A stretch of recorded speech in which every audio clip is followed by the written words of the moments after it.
Welcome to the Hoops Culture Podcast, where we talk about all things basketball. We are back. Let's go. Yes, sir. We're back for episode 23. I can't wait to get started. And yeah, it's going to be a great episode. So one thing I do want to talk about before we start anything, I wanted to get some people's input on a possible Discord server. I was thinking about starting one, and we could kind of have like a little call in radio type thing where people will call in and bring up some takes to us that are relevant, and we could answer it and we post it on YouTube as an episode. I think that would be really fun. Obviously, uh, the details towards that will be, you know, more set up when I think about doing it. And yeah, if you guys really want it, just hit me up on Instagram or in the comments down below. Actually, comments down below. Say if you want the Discord. I would love the feedback, and it would be really. I think it'd be something really fun to do on the channel. So yeah, um, on to basketball things. Basketball has been pretty interesting for the past couple days. Um, we have new news that Kyrie Irving, just reported today by Shams, I believe. Kyrie Irving is planning to play. Yeah, which is really huge for Brooklyn. Kyrie Irving, I believe, was the difference maker. To where Brooklyn could actually win the championship. If he was on the, I believe, if he's on the team, no one's stopping them in the East. They go to the finals easily. Um, Now it's reports that he comes back. Depending on the circumstances of which he comes back, if he can play every single game, no one's stopping them. But you got if he's just playing road games, it's gonna be a huge problem. A huge problem. I don't think they'll have the same impact as if he was playing home games as well. Because with the restrictions in New York City, so yeah, depending on if he gets vaccinated fully, he will be if he gets vaccinated fully, he could play in Brooklyn in home games, New York games, and some other states that mandated as well. Um, if he doesn't get it, but the Nets want him to come back and return with the team, he could play only road games, and that's it. So, based on that, I just feel the ceiling is so high with him on the team playing every single game, barring any injuries. But man, he is something special. Kyrie Irving is really something special. One of the best scorers of this generation. Great point guard, clutch player. One of the best number twos in basketball. And you add that with James Harden and Kevin Durant, man, it's gonna be tough to stop that Brooklyn Nets team. So, um, well, honestly, it's gonna be very interesting to see. And next, I want to talk about the Portland Trailblazers. Oh, they are not looking good, man. Oh, they look really bad. I'm not a fan of how their team is built up. Um, Obviously, you have Damian Lillard, who was kind of struggling in the beginning, started to pick up his slack, especially after missing a lot of games. He's shooting terribly from the field. Three is piss poor, 29% from the 3 point line. His assist numbers look great, but just the scoring, Damian Lillard is known for scoring, and he looks terrible. He looks terrible.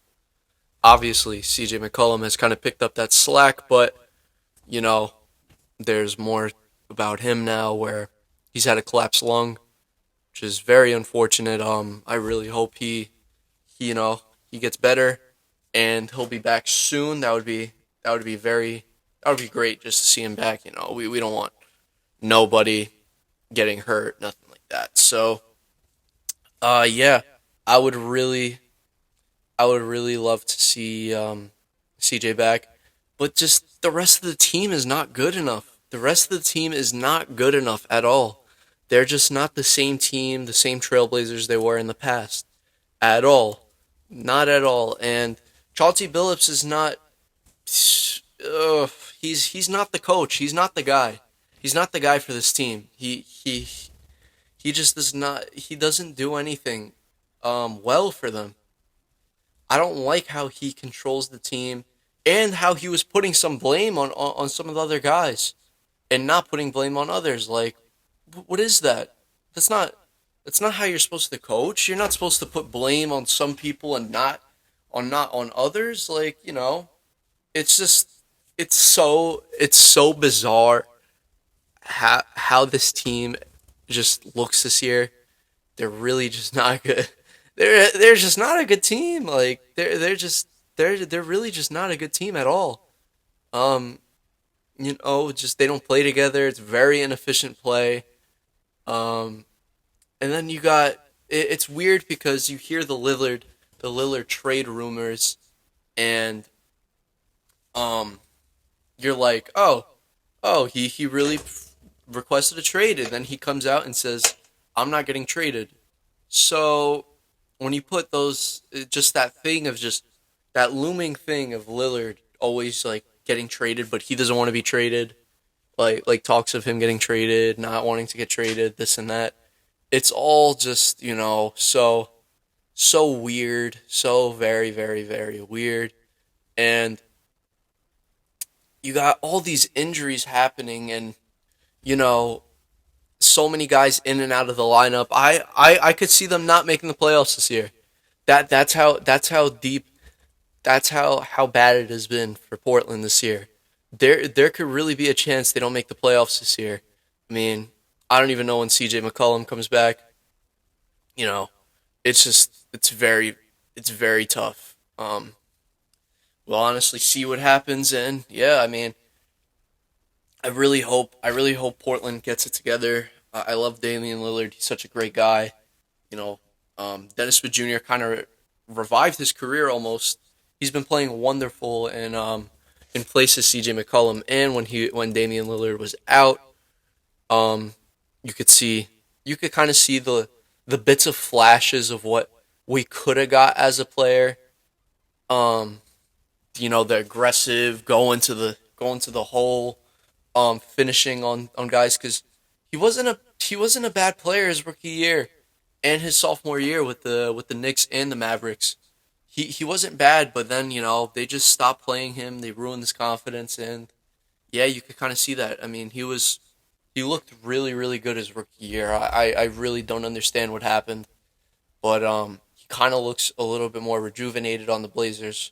So I really hope he comes back and just shows out because he has the athleticism, the talent. I just feel like he hasn't really been put in the best situation to succeed.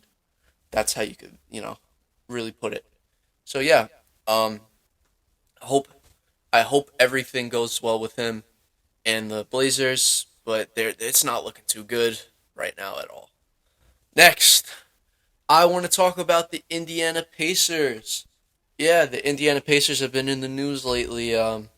We see that they're looking to move on from their core pieces. You got Myles Turner, Domantas Sabonis, Malcolm Brogdon, and Keras Levert.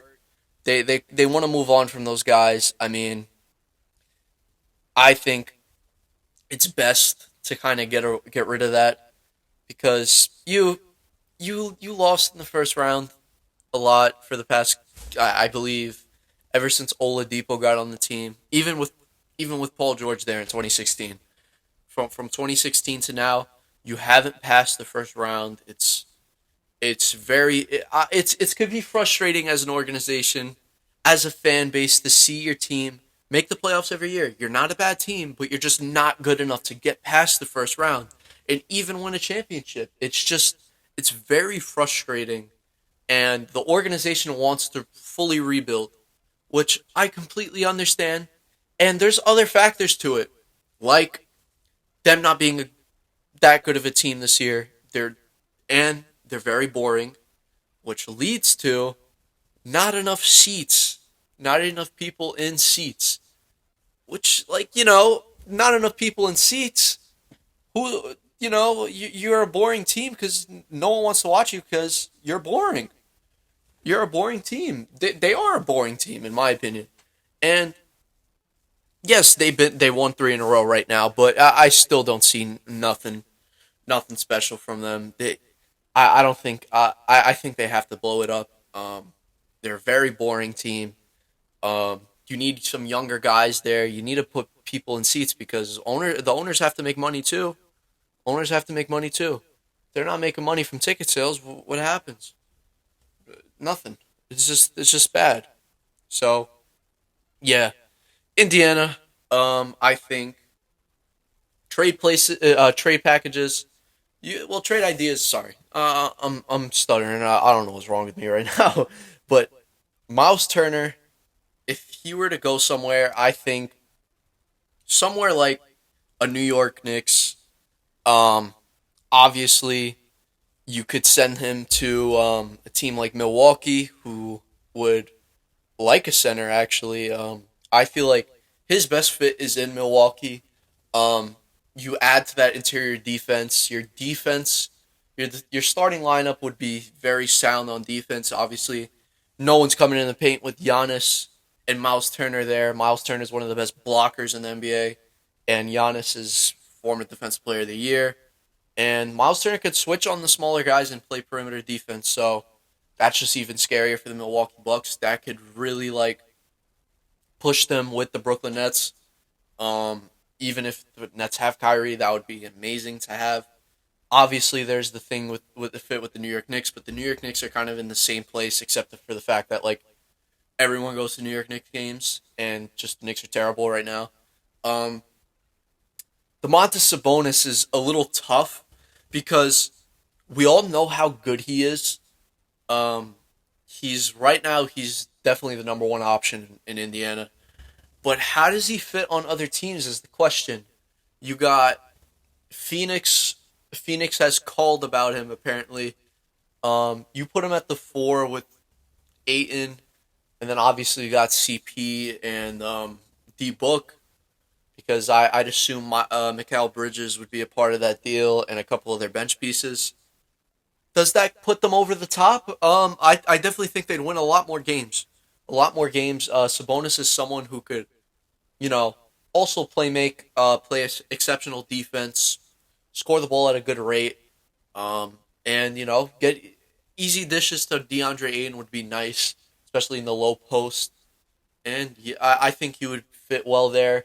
Obviously, in Dallas would be cool if you could get Luka, Porzingis, and Sabonis there.